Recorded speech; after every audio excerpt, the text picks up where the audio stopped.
Yeah, there it is, guys. Welcome here in the cave. Welcome to another highlight video and welcome to the Fiat Ritmo.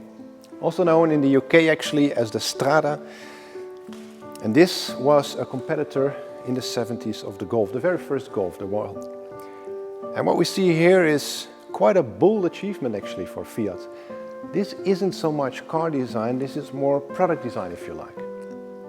Starting with the nose and the so-called down-the-road graphics, so all the different features of the car, the grille, the headlights, etc. all coming together in a very friendly face, an open face, these rounded headlights, and then not very much car design. Asymmetry. This is much more product design than it is car design. What we see in front are these very big plastic bumpers, all the way to basically the side and the bottom of the car. And you might think, well, you know, every single car has that. That's correct. But they were very early. Renault, of course, with the 5 was also very radical at the time and had these full front and side plastic bumpers. But the Golf, its biggest competitor, had these tiny little plastic wraparound bumpers. So Fiat definitely was ahead of its time in '78 when this car came out. Look at it standing here in its great hue, sort of a brownish, ochre, orangey kind of color. Nice little badges and detailing around. But more significant perhaps are the wheels. Asymmetry here too.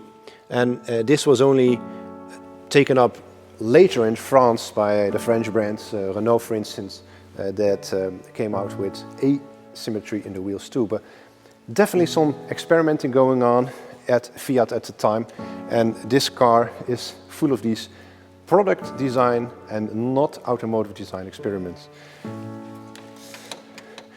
These little door handles too, great amount of sculpture in there, very lovely executed with some depth. And of course, quite easy to use. Good sculpture there, where the DLO, the daylight opening, is pushed into the bodywork, generating basically a shoulder line and some strength to this car. And this actually provided the base for a Seat, the so-called Seat Ritmo initially, and later the Seat Ronda. But Fiat didn't very much like that idea. At the time, Fiat and Seat were splitting up. They used to be more or less one brand, Seat being the Spanish version of Fiat. And they had to change the Ritmo design quite radically. So they had to change the door handles, the entire front end of the car was changed, rear end was changed, etc. But here we're looking at the actual base car, so to speak, this Ritmo with all the right details, a pre-facelift model with these great bumpers wrapping around and these tiny tail lights wrapping around in the bumper. And later in the facelift, the tail lights became way more bulky, larger and way more common, a bit more automotive and a bit less product design. Here again, that same theme of this kick up in the shut line of that tail light versus bumper, and then of course in the front we have that too with the headlights versus bumper shut line.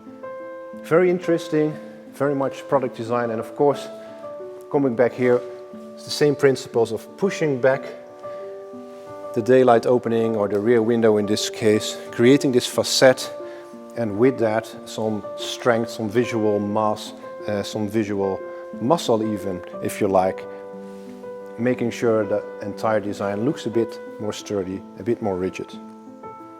A great piece of design is Fiat Ritmo 60 in this great color combination, now available here in Kaeve. So please do get in touch if you have any questions about the car we've just highlighted in this video.